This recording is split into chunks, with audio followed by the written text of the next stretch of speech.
Hello friends, welcome back to my channel. ఈరోజు ఈ notification గురించి అయితే మనము తెలుసుకుందాం. ఎవరైతే SSA senior secretariat assistant upper division clerk అంటే యూడిసి ఎస్ఎస్ఏ ఎవరైతే డిపార్ట్మెంటల్ ఎగ్జామ్ రాసి ఉంటారో వాళ్ళకైతే ఇదైతే ఒకసారి చూద్దాం. మనము 2024లో ఎవరైతే డిపార్ట్మెంటల్ ఎగ్జామ్ రాసుంటారో ఎస్ఎస్ఏకి యూడిసికి దానికైతే మనకు డిక్లరేషన్ ఆఫ్ ఫైనల్ రిజల్ట్ అయితే ఇచ్చారు.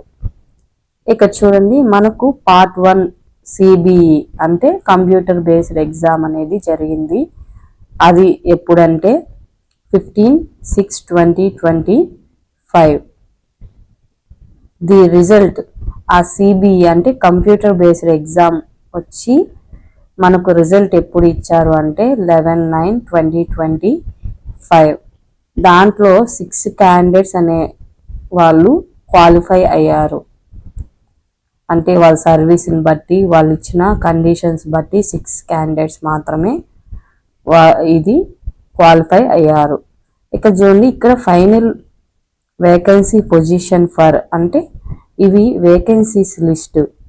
ఎవరైతే central secretariat clerical service department SC వచ్చి 3, ఎస్టీ వచ్చి 3, యూఆర్ వచ్చి 54, టోటల్ 60 పోస్టులు.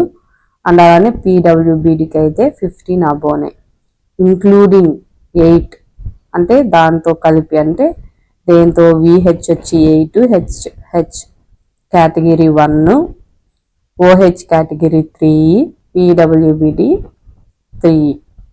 ఇక చూడండి, మనకిచ్చిన కింద వేకెన్సీస్ ఇచ్చారు. అండ్ అలానే ఎంతమంది కావాలని కూడా ఇచ్చారు. అసలు వేకెన్సీస్ క్యాండిడేట్స్ రికమెండెడ్ అంటే ఏంటి? ఇప్పుడు ఆర్ఆర్బిలో మనం చూసాము అంటే ఏముంటుంది, ఇప్పుడు మనకు 1 lakh అబో వేకెన్సీస్ అయితే ఉంటుంది. బట్ కానీ వాళ్ళు నోటిఫికేషన్లో అంటే రిక్రూట్మెంట్ ఎంత తీసుకుంటారు, ఒక 30K తీసుకుంటారు.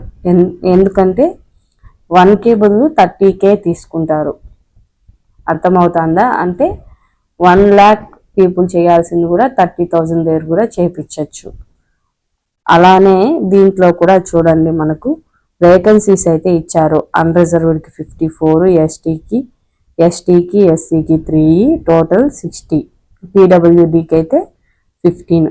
క్యాండిడేట్స్ రికమెండెడ్ మనకి ఎంతమంది క్యాండిడేట్స్ కావాలి? యూఆర్లో అయితే 2+ అంట. ఇక టోటల్ వచ్చి 2 అని ఇచ్చారు.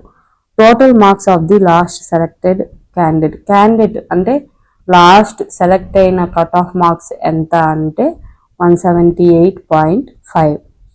Includes 2 SC candidate qualified at UR standard. 2 SC candidates కూడా క్వాలిఫై అయ్యారు అంట.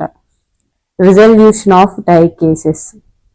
ఇక చూడండి, పారా 42 నోటీస్ ప్రకారం అయితే ఇక చూడండి, ఫస్ట్ మార్క్స్ అనేది మనకు పార్ట్ 1 ఉంటుంది కదా, అది కూడా టై అయితే పార్ట్ 2 చూస్తారు. అది కూడా టై అయితే డేట్ ఆఫ్ బర్త్. ఎవరైతే ముందే పుట్టుంటారో అంటే ఏజ్ ఎక్కువ ఉంటుంది కదా, ఫస్ట్ వాళ్ళకైతే ప్రిఫరెన్స్ ఇస్తారు. ఇంకా దాంట్లో కూడా మనకు టైఅప్ అయితే ఆల్ఫాబెటికల్ ఆర్డర్, ఫస్ట్ ఏ తర్వాత బి అట్లా ఉంటుంది కదా. ఇప్పుడు ఏ నేమ్తో వచ్చిన వాళ్ళకి ఫస్ట్ ప్రిఫరెన్స్ ఇస్తారు. ఇక చూడండి, the list of candidates is purely provisional and subject to their fulfilling all the eligibility conditions. Notice ప్రకారము వాళ్ళు ఇచ్చిన కండిషన్స్ అన్నీ అయితే మనము సాటిస్ఫాక్షన్ చేయాలి. ఇక్కడ ఆల్రెడీ ఇచ్చేశారు క్యాండిడేట్స్ ఎంతమంది కూడా ఇచ్చేశారు.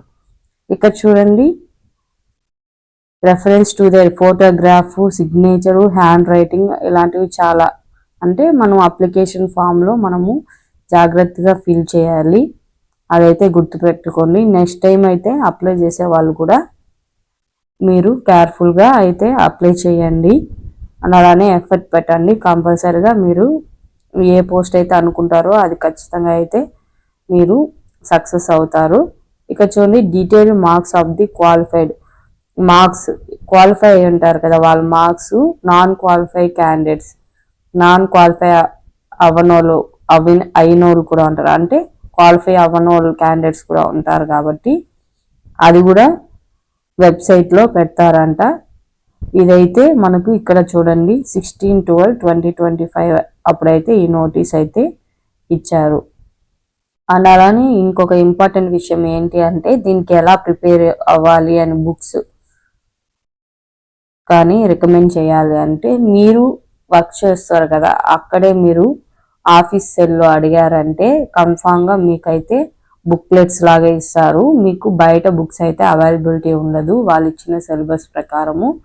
మామూలు జనరల్గా అయితే రాసేయచ్చు, కానీ బుక్స్ అయితే మాత్రం కంపల్సరీగా మీరైతే ఆఫీస్లో అడగండి, కంపల్సరీగా ఇస్తారు. అవైలబిలిటీ అయితే ఖచ్చితంగా ఉంటుంది.